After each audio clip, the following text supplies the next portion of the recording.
यीशु का अल्लाह की जय।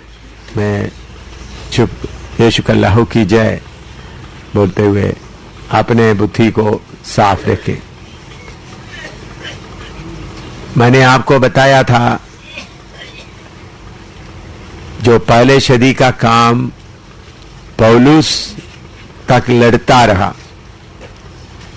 पौलुस के बाद तीमुथियुस भी सेवा किया, लेकिन तीमुथियुस ज्यादा देर जिंदा नहीं रहा। उसके बाद लड़ने वाला, आत्मा में लड़ने वाला ना रहने के कारण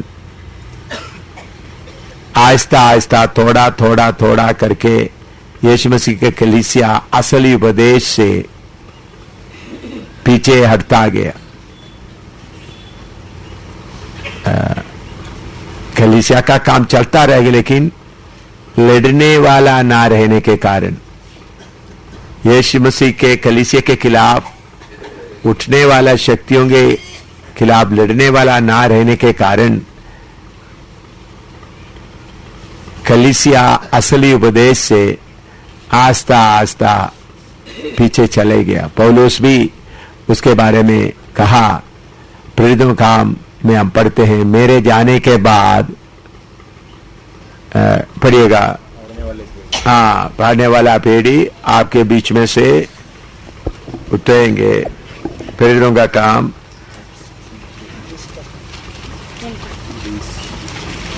20वां अध्याय उसका 28 से लेकर 30 तक पढ़िएगा, 28 से लेकर 31 तक पढ़िएगा। Acts of apostle chapter 20 verse 28 to 27 से पढ़िएगा, 27 से पढ़िएगा, 27 to 31। Acts of Apostles chapter 20, 27 to 31। प्रेरितों काम 20वां अध्याय 27 से लेकर 51 तक। क्योंकि मैं परमेश्वर की सारी मनसा को क्योंकि मैं परमेश्वर की सारी मनसा को तुम्हें पूरी रीति से बताने से ना झिझका, इसलिए अपनी और पूरे झुंड की चौकसी करो, जिसमें पवित्र आत्मा ने तुम्हें अध्यक्ष ठहराया है कि तुम परमेश्वर की कलीसिया की रखवाली करो, जिसे उसने अपने लहू से मोल लिया है।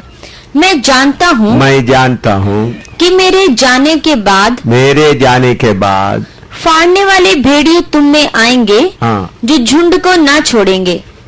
तुम्हारे ही बीच में से भी ऐसे ऐसे मनुष्य उठेंगे, तुम्हारे बीच में ही ऐसे मनुष्य उठेंगे, जो चेलों को अपने पीछे खींच लेने को टेढ़ी मेढ़ी बातें कहेंगे। चेलों को अपने पीछे खींच के लेने को टेढ़े मेढ़े बातें कहेंगे।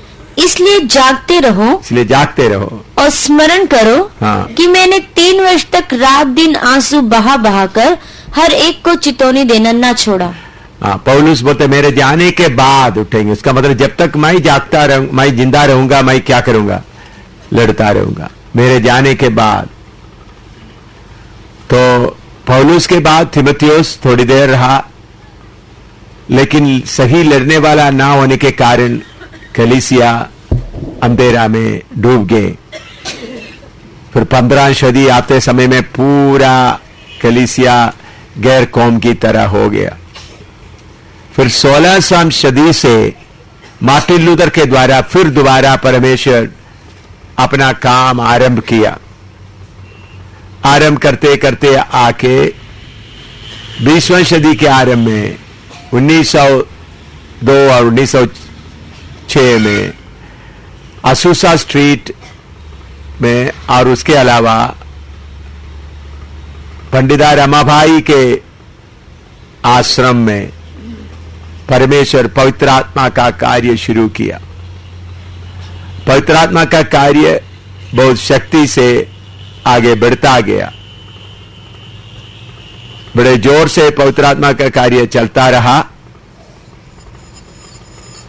बहुत परमेश्वर का वचन लोगों को मालूम हुआ।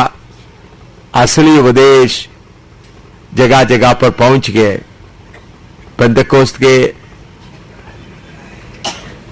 शुरुआत के दिनों में प्रभु ने ऐसा बड़ा बड़ा काम करते हुए लोगों के अंदर पवित्र आत्मा का कार्य जोर से चलता रहा।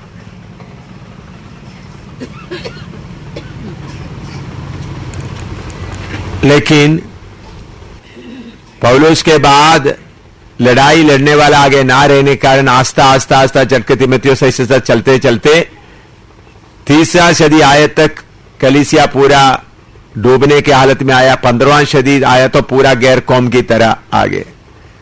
3री सदी से लेकर 15 सदी तक, 3री सदी से लेकर 15 सदी तक गैर कौम की तरह।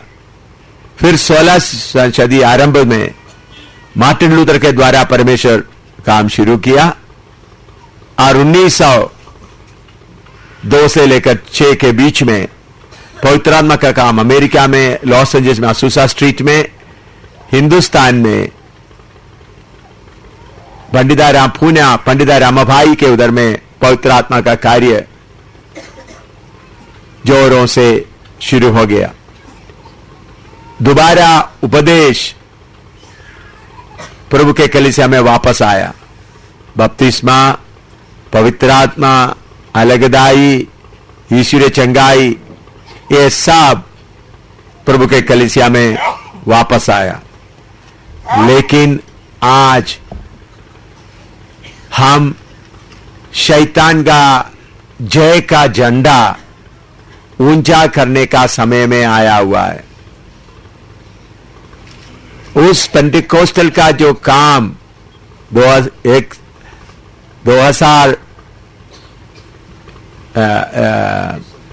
1904 में या 6 में शुरू हो गया, उस काम को बर्बाद करने के लिए शैतान बहुत कोशिश किया और शैतान उसमें पूरा 100% कामयाब हो गया।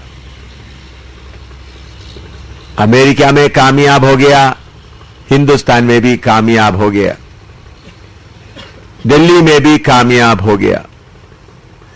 आज शैतान उस बड़े काम जो परमेश्वर की आत्मा 1904 से 6 तक पूना में शुरू किया, उसका अंत का प्रोग्राम सेंटिनरी। मैंने फिर दोबारा आपको बताता हूं, ध्यान से प्रभु के दास लोग यीशु के लहू में अपना दिमाग को ठीक करके सुने, नहीं तो आपका इसकी सीरियसनेस मालूम नहीं होगा। पवित्र आत्मा का काम शुरू हो गया पेंतेकोस्त के दिन में। पौलुस बताए मेरे जाने के बाद ऐसा होगा, ऐसा हो गया। 3री सदी से लेकर 15वां सदी तक कलीसिया पूरा, यीशु मसीह का कलीसिया पूरा दुनियावी हालत में पूरा आ गया। फिर 16 सदी शुरू में मार्टिन लूथर का काम शुरू हुआ। फिर 19वीं सदी में या 20वीं सदी के आरंभ में पवित्र आत्मा भी आ गया। सारे उपदेश दोबारा कलीसिया में साबित हो गया। लेकिन आज जो 1902 से लेकर 6 में शुरू हुआ काम को भी, काम के ऊपर भी पूरा शैतान मिट्टी डालकर दबाकर शैतान का झंडा ऊंचा करने का अवसर में पहुंच गया है। वो कैसा हुआ? जो पंडिता रमाबाई के द्वारा जो पेंटिकोस्टल पावर जो आया, उसका सेंटिनरी या उसको क्या बोलते हैं, 100 साल, शताब्दी, सारे हिंदुस्तान में सारे हिंदुस्तान का पेंटिकोस्टल कलीसियाओं मिलकर केरला में तिरुवल्ला नाम जगह में मनाने जा रहे हैं दिसंबर पहला हफ्ता। उस प्रोग्राम को उद्घाटन करने के लिए उन लोग हिंदुस्तान का प्राइम मिनिस्टर मनमोहन सिंह को इनवाइट किया है और प्राइम मिनिस्टर मनमोहन सिंह उस प्रोग्राम को, पेंटिकोस्टल कलीसिया का उस प्रोग्राम को उद्घाटन करेंगे करके उनका इनविटेशन को भी स्वीकार किया है।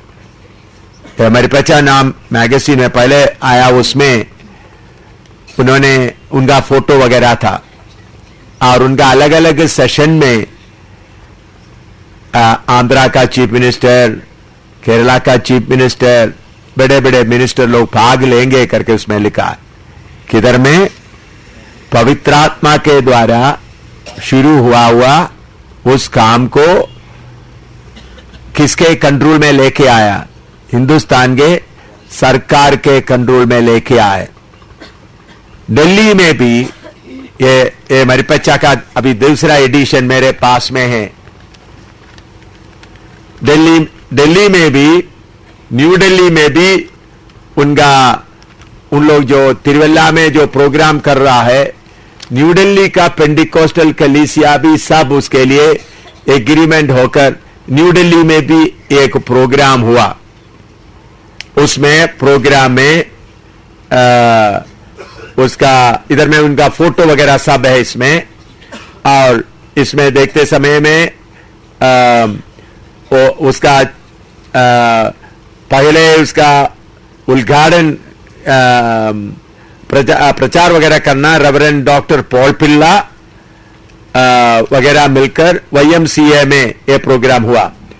IPC north region vice president pastor CP Philip अध्यक्षത വഹിച്ചു। IPC northern region president pastor KT Thomas, Sacred Assemblies President MK Babu, Church of God National Governing Body member Pastor J Joseph, Pastor Daniel George, PK Samgutti, Rajan Jacob, George Samuel, ऐसा दिल्ली का भी सारे लोग मिलकर उस programme के लिए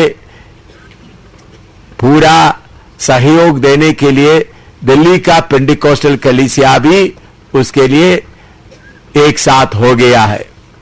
ये कोई कहानी नहीं, फोटो के साथ मेरे पास में है। इसका मतलब क्या है? इसमें क्या हुआ है? अलगदाई में निकल के आने वाला यीशु मसीह का कलीसिया को शैतान दोबारा दुनिया के साथ मेल कराने के लिए जितना कोशिश किया, उस कोशिश में पूरा कामयाब हो गया।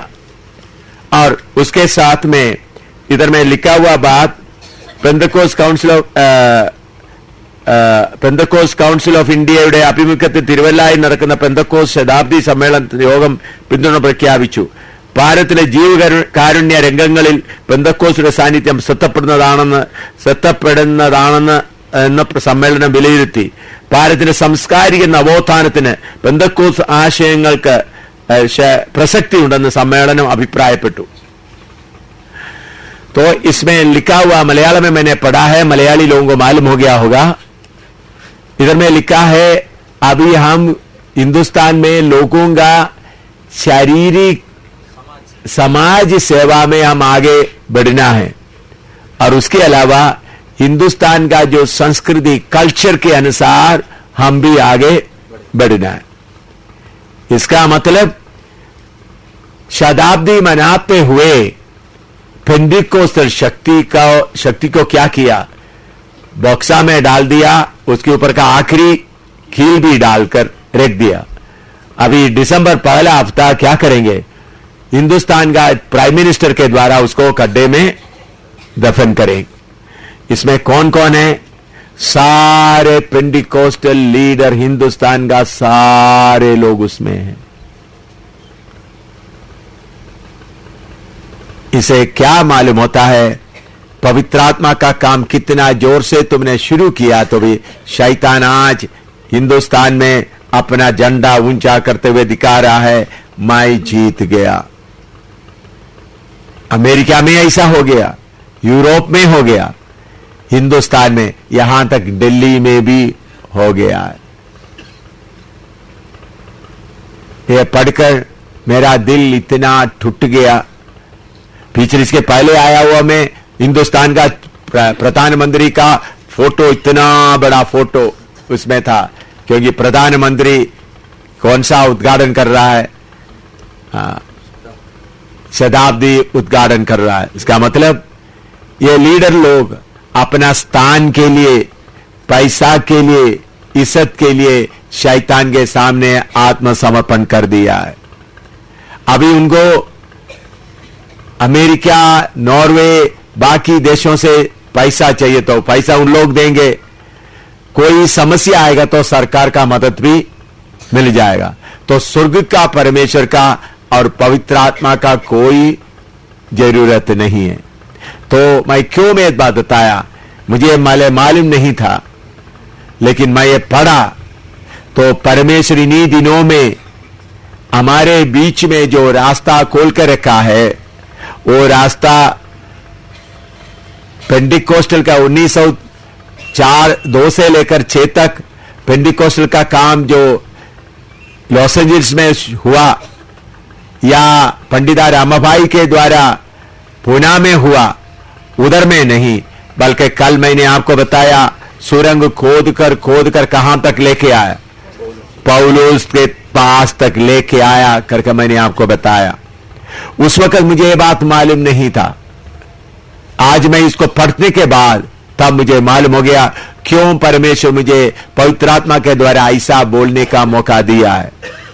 तो आज का दिन एक बहुत बड़ा महत्व का दिन है।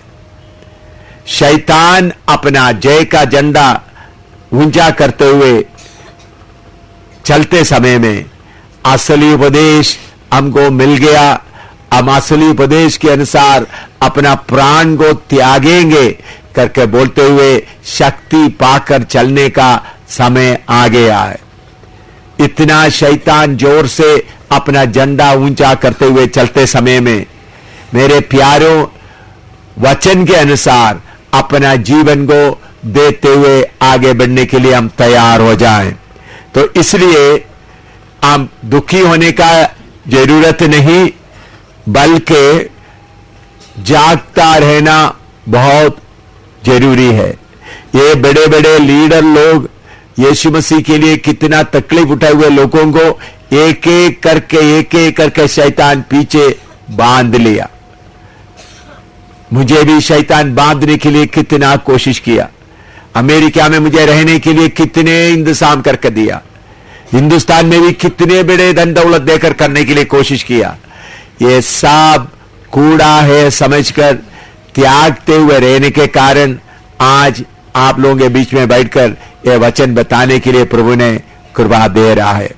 तो वचन से जल्दी कुछ बातें देख करके हम आगे बढ़ेंगे।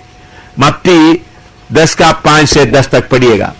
पवित्र आत्मा का कार्य कब कैसा कैसा चला, वो बात को समझकर हम प्रार्थना करेंगे। मत्ती 10 का 5 से 10, मैथ्यू 10, 5 to 10 पढ़िएगा। Matthew 10, 5 to 10। इन 12 को यीशु ने यह आज्ञा देकर भेजा कि अन्य जाति की ओर ना जाना और सामरिया के किसी नगर में प्रवेश ना करना, परंतु इस्राएल की घराने ही की खोई हुई भेड़ों के पास जाना और चलते चलते प्रचार कर कहो कि स्वर्ग का राज्य निकट आ गया है। बीमारों को चंगा करो, मरे हुओं को जिलाओ, कोढ़ियों को शुद्ध करो, दुष्टात्माओं को निकालो। तुमने सेत में पाया है, सेत में दो। अपने पटकों में ना तो सोना, ना रूपा, ना तांबा रखना। मार्ग के लिए न झोली रखो, न 2 कुर्ते, न जूते, न लाठी लो, क्योंकि मजदूर को उसका भोजन मिलना चाहिए। हाँ, अभी उसके साथ लूका 10 का 2 से 9, लूका 10 का 2 से 9, लूक चैप्टर 10 वर्स 2 to 9। पवित्र आत्मा का कार्य समय समय पर कैसा होता रहा, वो बात बताने के लिए ये वचन आपको बता रहा हूं। लूका 10 का 2 से 9, लूक 10, 2 to 9। और उसने उनसे कहा, पके खेत बहुत है, परंतु मजदूर थोड़े हैं। इसलिए खेत के स्वामी से विनती करो कि वे अपने खेत काटने को मजदूर भेज दे। जाओ, देखो मैं तुम्हें भेड़ों की नई भेड़ियों के बीच में भेजता हूँ। इसलिए न बटुआ, न झोली, न जूते लो और न मार्ग में किसी को नमस्कार करो। जिस किसी घर में जाओ, पहले कहो कि इस घर पर कल्याण हो। यदि वहाँ कोई कल्याण के योग्य होगा तो तुम्हारा कल्याण उस पर ठहरेगा, नहीं तो तुम्हारे पास लौट आएगा। उसी घर में रहो और जो कुछ उनसे मिले वही खाओ पियो, क्योंकि मजदूर को अपनी मजदूरी मिलनी चाहिए। घर घर ना फिरना। और जिस नगर में जाओ और वहाँ के लोग तुम्हें उतारे तो जो कुछ तुम्हारे सामने रखा जाए वही खाओ। 9 तक वहाँ के बीमारों को चंगा वहां के करो बीमारों को चंगा करो और उनसे कहो कि परमेश्वर का राज्य तुम्हारे निकट आ पहुंचा है। देखिए अच्छी तरह समझे, लिखना तो जल्दी लिखे, नोट करें फिर सुनिए। इधर में सिर्फ वचन नोट करना, मैंने कुछ बोला नहीं। देखिए इधर में मत्ती 10 में, लूका 10 में हम पढ़ते हैं प्रभु यीशु मसीह सेवकों को, चेलों को भेजा, बोला बीमारों को चंगा करो, भूतों को निकालो। उसके लिए पवित्र आत्मा का शक्ति का जरूरत नहीं था, यीशु का नाम का जरूरत था। क्या था? बीमारों को दूर कर चंगा करने के लिए और भूतों को निकालने के लिए क्या चाहिए था? यीशु मसीह का नाम। उन लोग वापस आकर रिपोर्ट दिया। लूका 10 का 17 पढ़िएगा। लूका 10 का 17, लूक 10:17। वे 70 आनंद से फिर आकर कहने लगे, हे प्रभु, तेरे नाम से दुष्टात्मा भी हमारे वश में है। हाँ, उन लोग आनंद से आके कहने लगा, प्रभु आपने जो आपका नाम इस्तेमाल करने के लिए बोला, उस वक्त आपका दुष्टात्मा, आपके नाम से दुष्टात्मा भी हमारे अधीन में होते, बीमार भी चंगे होते थे। तो बीमार चंगा होने के लिए, दुष्टात्मा को निकालने के लिए पवित्र आत्मा का भरपूरी का जरूरत नहीं था। मरकस 16 का 17 पड़ेगा, 16 का 16 और 17। मरकस 16 का 16 और 17। Mark chapter 16 verse 16 and 17. Mark chapter 16, 16 and 17. जो विश्वास करे और बपतिस्मा ले, उसी का उद्धार होगा, परंतु जो विश्वास ना करेगा वह दोषी ठहराया जाएगा। और विश्वास करने वालों में ये चिन्ह होंगे कि वे मेरे नाम से दुष्टात्माओं को निकालेंगे, मेरे नाम से दुष्टात्माओं को निकालेंगे, नई नई भाषा बोलेंगे, हाँ। सांपों को उठा लेंगे, और यदि वे नाशक वस्तु भी पी जाए तो भी उनकी कुछ हानि ना यीशु होगी। मसीह के नाम से दुष्टात्माओं को निकालेंगे। जो अद्भुत जो काम है प्रभु ने बोला, लूका 10 का, मरकुस 16 का 16 और 17। यीशु के नाम से ये कार्य होते थे। अभी उसके बाद प्रभु यीशु मसीह जी उठने के बाद एक कार्य किया। यूहन्ना 20 का 22 पढ़िएगा।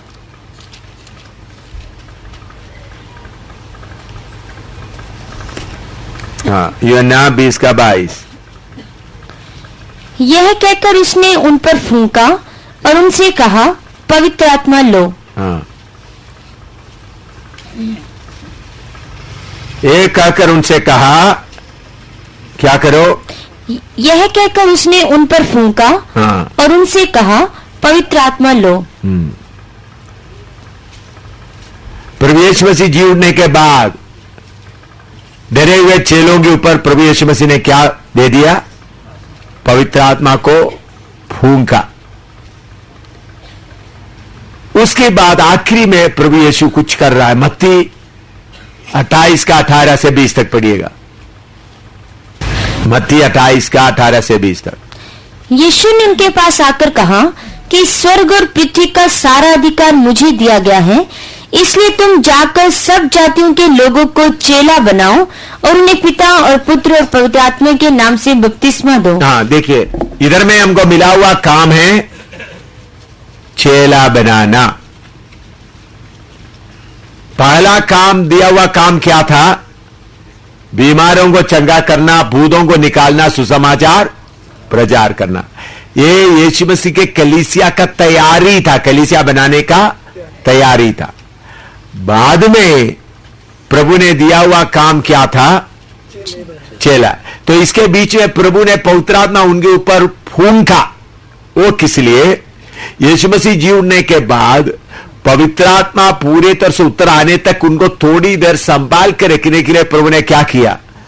पवित्र आत्मा उनके ऊपर फूंका। तो फिर उसके बाद यीशु मसीह उठकर, जी उठकर 40 दिन इस दुनिया में रहने के बाद सब लोग देखते देखते जाते समय उनको आखिरी आज्ञा दिया। आखिरी आज्ञा क्या है? सारे दुनिया में जाकर क्या करो? चेला बनाओ। तो चेला बनाने के लिए प्रभु यीशु कहते समय में एक बात भी कहा, प्रेरितों का 1:8 पढ़िएगा। Acts 1:8, प्रेरितों का 1:8। परंतु जब पवित्र आत्मा तुम पर आएगा तब तुम सामर्थ पाओगे, तुम सामर्थ पाओगे, और यरूशलेम और सारे यहूदिया और सामरिया में और पृथ्वी के छोर तक मेरे गवाह होंगे। मेरे गवाह होंगे। पिछले दिनों मैंने बोला गवाह होने का मतलब अपना जान देते हुए शहीद होंगे। इसका मतलब अपना जान देते हुए यीशु का गवाह बनेंगे। जान देना जरूर पड़ेगा। तो पहले कौन सा काम था? बीमारों को चंगा करने का काम। अभी कौन सा काम है? चेला बनाना। उसके लिए लूका 24 का 49 भी पड़ेगा। लूक 24:49, लूका 24 का 49। और देखो, जिसकी प्रतिज्ञा मेरे पिता ने की है मैं उसको तुम पर उतारूंगा, और जब तक स्वर्ग से सामर्थ ना पाओ, स्वर्ग से सामर्थ ना पाओ तब तक तुम इसी नगर में ठहरे रहो। उधर में आपका तर्जुमा में थोड़ा सा गलती है। पंजाबी बाइबल किसके पास है? पढ़िएगा। ਅਤੇ ਵੇਖੋ मैं ਆਪਣੇ ਪਿਤਾ ਦਾ ਕਰਾਰ ਤੁਹਾਡੇ ਤੇ ਘੱਲਦਾ ਹਾਂ, ਹਾਂ। ਪਰ ਜਦ ਤੱਕ ਤੁਸੀਂ ਉੱਪਰੋਂ ਸ਼ਕਤੀ ਨਾ ਪਾਓ हाँ, ਸ਼ਹਿਰ ਵਿੱਚ ਰਹੋ। शक्ति ना पाओ।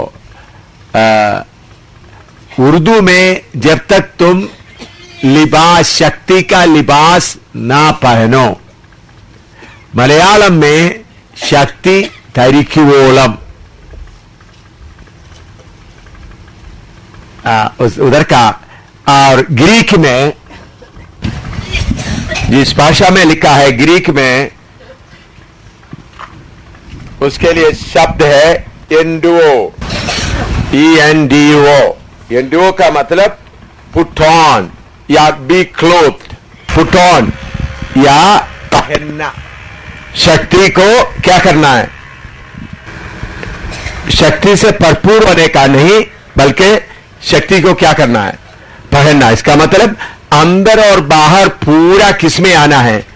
शक्ति में आना है।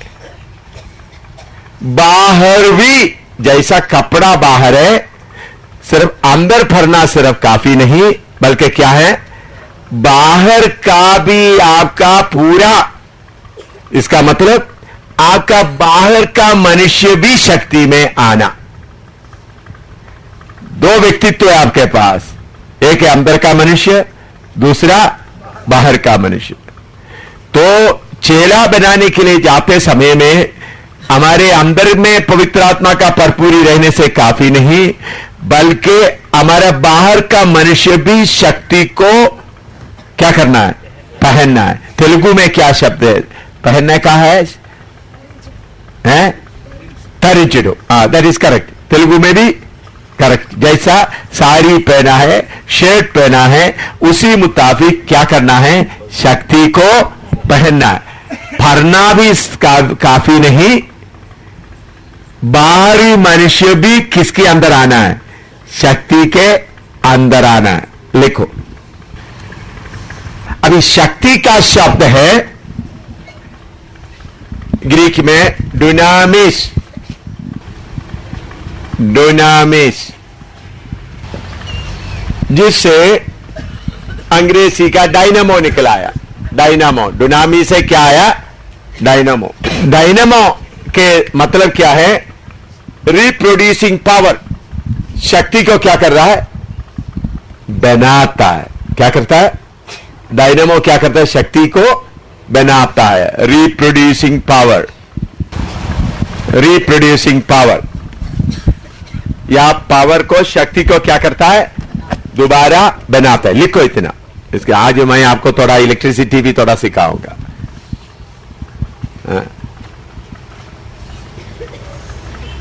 मेरे ख्याल में प्रभु ने मुझे इलेक्ट्रिकल इंजीनियरिंग सीखने के लिए कृपा दिया, वो भी फिर मिलिट्री में डाल दिया।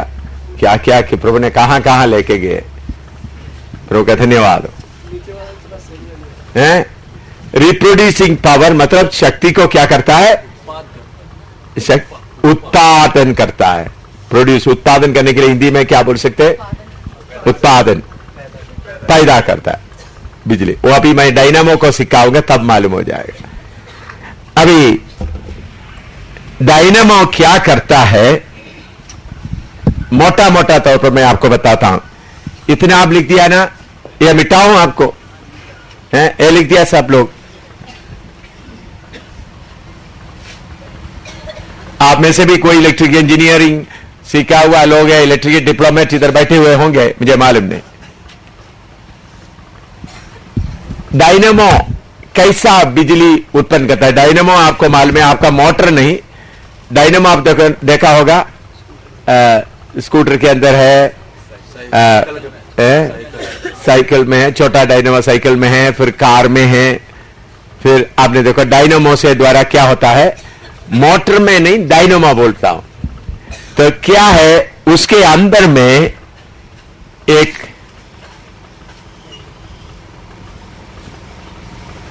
एक चीज होता है, मैं उसका पूरा नाम अभी बताने के लिए नहीं चाहता हूं। और बाहर में मैग्नेट्स का काफी फील्ड होता है। मैग्नेट के लिए हिंदी में क्या बोलते हैं? चुंबक। तो ये चुंबक के बीच में ये तेजी से घूमते समय में ईएमएफ, इलेक्ट्रोमोटिव फोर्स, ईएमएफ होता है। वो आप लिख सकते तो लिखो, नहीं तो कोई बात नहीं। ईएमएफ, इलेक्ट्रोमोटिव फोर्स, इसको इलेक्ट्रिक फील्ड होता है। फील्ड में वो पूरा आप जाने का जरूरत नहीं, सिर्फ आपको एक ही बात मैं समझाना चाहता हूं। ये तेजी से घूमते समय में इसके अंदर बिजली उत्पादन होता है। क्या होता है? बिजली बन जाता है। मोटर का इसका ऑपोजिट है, इसके अंदर आकर बाहर जाता है। तो इतना लिख दिया। तो प्रभु यीशु ने बोला शक्ति के लिए, शक्ति पाना है, शक्ति क्या क्या करना है? शक्ति को पहनना। उसके लिए, शक्ति के लिए कौन सा बात होता है? डायनामो। उसका मतलब आपके अंदर के मनुष्य के अंदर का शक्ति को बाहर के मनुष्य क्या करेंगे? पाएंगे। इसका मतलब ये अंदर का मनुष्य एक्टिव करते सब रहते समय में अपने आप आपका बाहरी मनुष्य के शरीर के ऊपर क्या आता है? शक्ति उत्पादन होता है। समझ में आया? अंदर के मनुष्य इसके अंदर में ठीक तरह से कार्य करेगा, घूमता रहेगा, तो बाहर की मनुष्य में क्या आएगा? शक्ति उत्पादन हो जाएगा। यह है डायनामो का सिस्टम। डायनामो ये मैग्नेट है, इधर में ये घूमता है, सिर्फ इसको घुमाना है, इसको घुमाना है। घुमाएगा तो क्या आ जाएगा? अपने आप बिजली इधर उत्पन्न हो जाएगा। मैं इधर में डुनामिस का मतलब आपके अंदर पवित्र आत्मा का कनेक्शन हो गया। पवित्र आत्मा आपके अंदर रहते हुए फिर आप वो पवित्र आत्मा आपके बाहर के मनुष्य के ऊपर शक्ति उत्पादन करेगा। इतना समझ में आया? तो इसके लिए बोला है शक्ति को पहनो। इसका मतलब आप शक्ति सिर्फ हमारे अंदर के मनुष्य में सिर्फ नहीं, बल्कि बाहर का मनुष्य भी शक्ति में आना है। तो एक पहले सदी में होता रहा, इसलिए पौलुस का छाया पड़ते ही बीमार चंगे हो गए थे। पतरस का छाया पड़ते हैं। तो अभी सिर्फ अन्य भाषा बोलकर रहने से काफी नहीं, जब शैतान अभी पेंटिकोस्टल शक्ति को भी दफन कर दिया। ये पेपर के अनुसार पेंटिकोस्टल लोगों को भी, पेंटिकोस्टल शक्ति को भी उन्होंने क्या कर दिया? कब्र के अंदर बॉक्सा में रख दिया, उसका कील भी लगा दिया। अभी हिंदुस्तान का प्राइम मिनिस्टर आकर उसको क्या करना है? सिर्फ गड्ढे में उतारना है। तो इस समय में आपके अंदर का मनुष्य परमेश्वर के स्वरूप में बनाया हुआ मनुष्य, जो पवित्रात्मा के पवित्रताई में बनाया हुआ मनुष्य, पूरा परमेश्वर के धर्मिता में बनाया हुआ मनुष्य के बाहर रहने वाला, बाहर का मनुष्य के अंदर शक्ति उत्पादन होना है। अंदर के मनुष्य में शक्ति किधर से आता है? ऊपर से। तो आपके बाहर के मनुष्य के ऊपर भी अभी क्या आना है? शक्ति आना है। अभी अन्य भाषा बोलते समय में अंदर का मनुष्य आपका बाहर का मनुष्य को, बाहर का मनुष्य को इस्तेमाल करते हुए बोलता है। ये काफी नहीं, जब शैतान का शक्तियां इतना जोर से काम करते हुए इतने बड़े बड़े बड़े बड़े लोगों को झुका दिया है, इतना बड़े बड़े काम करने वालों को, बड़े लोगों को झुका दिया है, तो मेरे प्यारे भाइयों बहनों, अभी समय आया है आपके अंदर के मनुष्य के द्वारा बाहरी मनुष्य भी डायनामो की तरह शक्ति को पहनने। समझ आया? बाहरी सिर्फ अन्य भाषा बोलने से काफी नहीं, अन्य भाषा बोलने से काफी नहीं, ये बाहरी मनुष्य भी। और दूसरा, मैं आपको आत्मा प्राण के तौर पर वो भी बताता हूं। यह है आपका अंदर का मनुष्य, फिर आपका आत्मा, आपका प्राण, आपका शरीर। इधर में है डायनामो का काम। इसमें स्वर्ग से कनेक्शन है। यह स्वर्ग का परमेश्वर गॉड, इधर से किसमें कनेक्शन है? तो इसके द्वारा डायनामो की तरह शक्ति किधर भी आना है। इधर में भी पूरा आपका बाहर का शरीर भी पूरा किसे भरना है? शक्ति से भरना है। सिर्फ अंदर में पवित्र आत्मा आकर अन्य भाषा बोलने का सिर्फ नहीं, आपका शरीर, आपका बाल भी पवित्र आत्मा का शक्ति से भरना है। आपका छाया भी पवित्र आत्मा का शक्ति से भरना है। इसलिए पौलुस 2 कोरिन्थी 4:7 पढ़िएगा। 2 कोरिन्थी 4:7, 2 कोरिन्थियंस 4:7।